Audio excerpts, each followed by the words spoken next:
Selamat siang, sidang vonis Ferdy Sambo dan Putri Chandrawati digelar pada hari ini. Mampukah majelis hakim memenuhi rasa keadilan terutama pada keluarga korban? Inilah redaksi Mendalam Terpercaya. Dan langsung saja kita bergabung ke Pengadilan Negeri Jakarta Selatan untuk mengikuti sidang vonis Ferdy Sambo. Yang merupakan hasil dari inisiatif dan pendanaan swadaya marga, sehingga CCTV tersebut merupakan milik warga. Perawatan CCTV tersebut juga dilakukan dengan pendanaan secara swadaya dengan penanggung jawab Ketua RT. Menimbang bahwa letak DVR dan monitor CCTV terdapat pada pos security dan CCTV yang terletak di gapura lapangan kamera mengarah pada gerbang barat samping rumah nomor 46 Komplek Polri Duren 3, di mana CCTV dan DVR terdapat RT 5 RW 1 Kelurahan Duren 3 Kecamatan Pancoran, Jakarta Selatan, Komplek Polri Duren 3. Menimbang bahwa di persidangan telah dihadirkan ahli Beri Prianto yang di bawah sumpah menerangkan sebagai berikut. Bahwa ahli mengatakan barang yang ahli analisa berupa file video dari harddisk yang diperoleh dari Baikuni Wibowo. Bahwa ahli menganalisa video yang berasal dari harddisk eksternal tersebut dan menganalisa video yang masih full dengan durasi 1 jam 59 detik.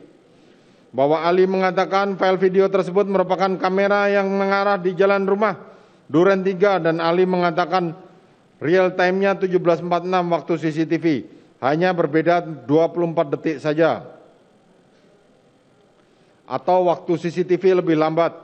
Bahwa ahli mengatakan bahwa yang berbaju putih di dalam tayangan gambar CCTV berdasarkan informasi dari penyidik Cyber Bareskrim adalah korban Nofriansah Yosua Huta Barat yang memakai pintu sebelah kanan adalah Putri Chandrawati. Bahwa ahli mengatakan tidak dapat diketahui dari metadata untuk mengetahui asal video dan ahli mengetahui tercatat backup data yang dipindahkan dari media flash disk. Bahwa ahli mengatakan terdapat pesan error. Ahli mengatakan secara fisik tidak ada. Karangan bunga dan poster menghiasi Pengadilan Negeri Jakarta Selatan saat sidang vonis dua terdakwa kasus pembunuhan berencana Brigadir Yosua, Ferdy Sambo dan Putri Chandrawati. Sejumlah karangan bunga dan poster berjejer di halaman luar Pengadilan Negeri Jakarta Selatan Senin pagi, bertepatan dengan sidang pembacaan vonis bagi terdakwa Ferdy Sambo dan Putri Chandrawati dalam kasus pembunuhan Brigadir Nofriansah Yosua Huta Barat. Berbagai kalimat unik hingga dukungan ditujukan kepada hakim agar memberikan hukuman seadil-adilnya bagi Ferdy Sambo dan Putri Chandrawati menghiasi karangan bunga dan poster tersebut. Jadi di sini Putri Chandrawati adalah pemicu atau biang kerok dalam pembunuhan berencana ini. Dia mengetahui semua akibat dari peristiwa perencanaan ini yang memberikan informasi kepada suaminya yang dia cintai Ferdy Sambo sebagai penegak hukum. Seharusnya mereka melakukan proses hukum, namun mereka membantai nyawa anak saya, merampas nyawa anak saya secara keji dan biadab. Jadi Putri Chandrawati selayaknya akan beroleh hukuman, terpenuhi dakwaan unsur yaitu pembunuhan berencana 340, selayaknya mendapatkan hukuman maksimal yang seberat-beratnya. Kami mengharapkan di atas 15 tahun sampai 20 tahun. Itulah. Sesaat sebelum pembacaan vonis terhadap terdakwa Ferdy Sambo dan Putri Chandrawati di Pengadilan Negeri Jakarta Selatan, keluarga mendiang Yosua Huta Barat di Jambi melakukan ziarah ke makam Yosua. Tangis haru tumpah di makam Yosua Huta Barat.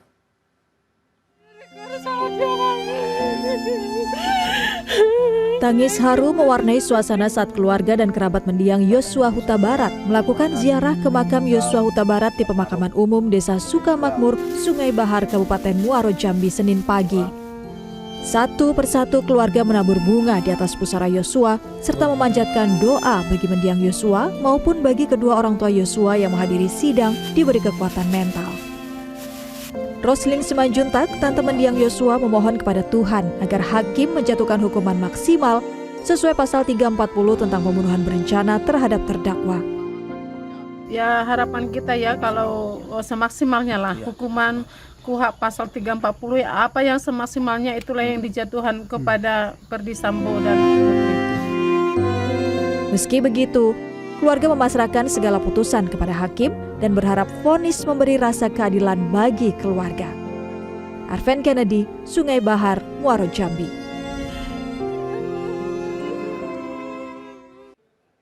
Untuk mengetahui situasi terkini, sudah ada koresponden CNN Indonesia, Maria Sarjana di Pengadilan Negeri Jakarta Selatan. Selamat siang Maria, apa yang menarik, fakta apa yang diungkapkan oleh hakim dalam persidangan hari ini?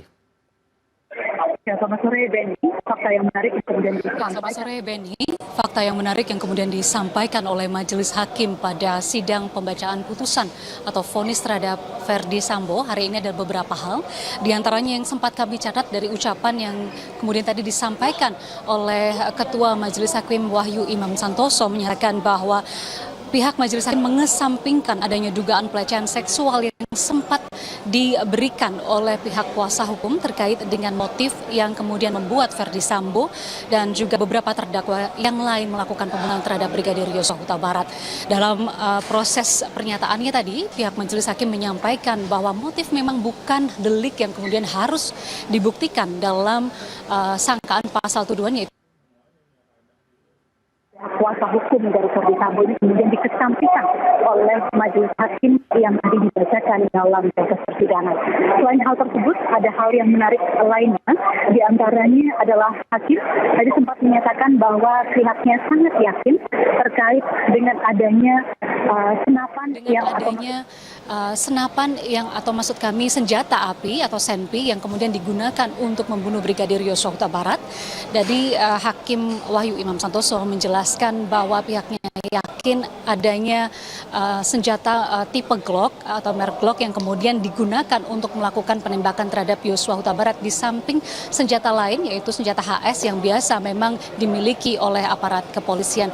Dan dua hal ini menjadi hal yang menarik sekaligus poin penting dari proses persidangan hari ini, Benny, karena kita mengingat bahwa beberapa waktu dalam proses persidangan yang bergulir sejak Oktober 2022 yang lalu, pihak kuasa hukum terus menyebutkan motif pembunuhan adalah terkait dengan pelecehan seksual. Namun hari ini Majelis Hakim menepis anggapan tersebut dengan menyatakan mengesampingkan apa yang diucapkan oleh pihak.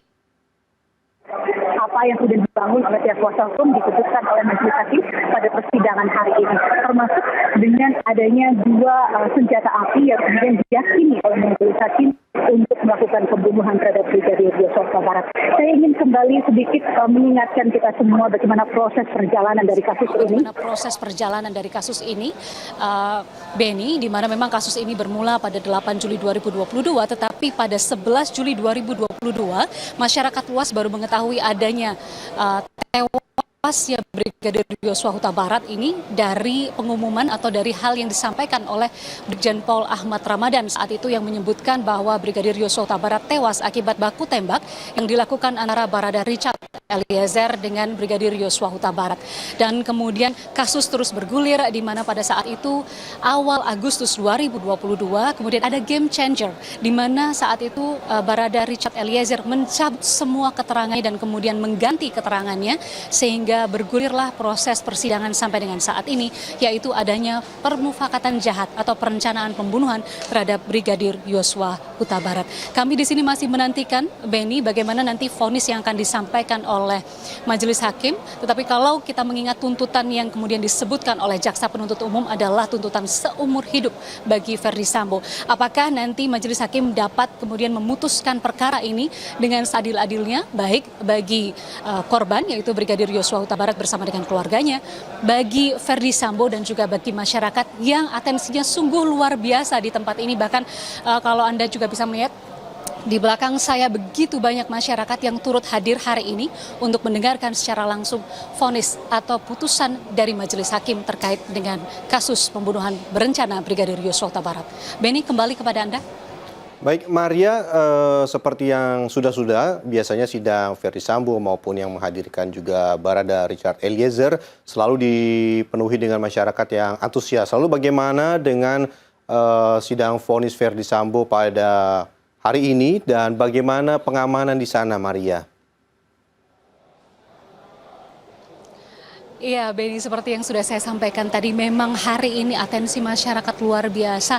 Bahkan kami harus menyingkir ke tempat ini sekitar 10 meter dari tempat ruang sidang sehingga kami bisa melangsungkan live report saat ini karena di belakang saya dipenuhi oleh masyarakat yang memiliki atensi luar biasa untuk mendengarkan secara langsung vonis dari Majelis Hakim terhadap Ferdy Sambo dan juga bagi Putri Candrawati, di mana kami semua juga turut menyaksikan di sini bagaimana atensi masyarakat di luar. Juga tadi ada beberapa masyarakat yang sudah hadir dan tadi kami sempat menemui ada ibu-ibu sekitar berusia 60 tahun ke atas yang jauh-jauh datang dari Kebayoran Lama, datang ke persidangan, datang ke Pengadilan Negeri Jakarta Selatan untuk menyaksikan secara langsung karena mereka sangat penasaran dengan apa yang ingin disampaikan oleh Majelis Hakim pada sidang hari ini. Benny.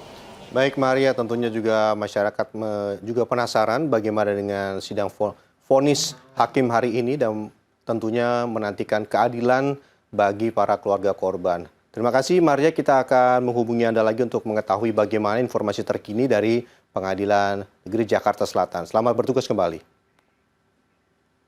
Ibunda almarhum Brigadir Yosua, Rosti Simajuntak menghadiri sidang pembacaan vonis Ferdy Sambo dan Putri Candrawati di Pengadilan Negeri Jakarta Selatan Senin pagi. Secara khusus, Rosti berharap Putri Candrawati divonis lebih berat karena dianggap sebagai biang kerok pembunuhan. 40 menit sebelum sidang dimulai, Rosti Simajuntak, ibunda almarhum Brigadir Yosua Nofriansyah Huta Barat didampingi kuasa hukumnya tiba di Pengadilan Negeri Jakarta Selatan. Rosti Simajuntak mengatakan hadir langsung di ruang sidang utama ini untuk membuktikan pada majelis hakim berlaku adil dan bijaksana dalam menjatuhkan hukuman bagi terdakwa kasus pembunuhan anaknya. Rosti juga berharap terdakwa Putri Candrawati mendapat hukuman 20 tahun penjara sesuai dakwaan pasal pembunuhan berencana. Rosti menilai pembunuhan anaknya dipicu tuduhan Putri Candrawati yang mengaku telah mendapat kekerasan seksual dari almarhum Yosua. Rosti pun menilai tuduhan tersebut adalah fitnah. Jadi di sini Putri Candrawati adalah pemicu atau biang kerok dalam pembunuhan berencana ini. Dia mengetahui semua akibat dari peristiwa perencanaan ini yang memberikan informasi kepada suaminya yang dia cintai Ferdy Sambo sebagai penegak hukum. Seharusnya mereka melakukan proses hukum, namun mereka membantai nyawa anak saya, merampas nyawa anak saya secara keji dan biadab. Jadi Putri Candrawati selayaknya akan beroleh hukuman, terpenuhi dakwaan unsur yaitu pembunuhan berencana 340, selayaknya mendapatkan hukuman maksimal yang seberat-beratnya. Kami mengharapkan di atas 15 tahun sampai 20 tahun.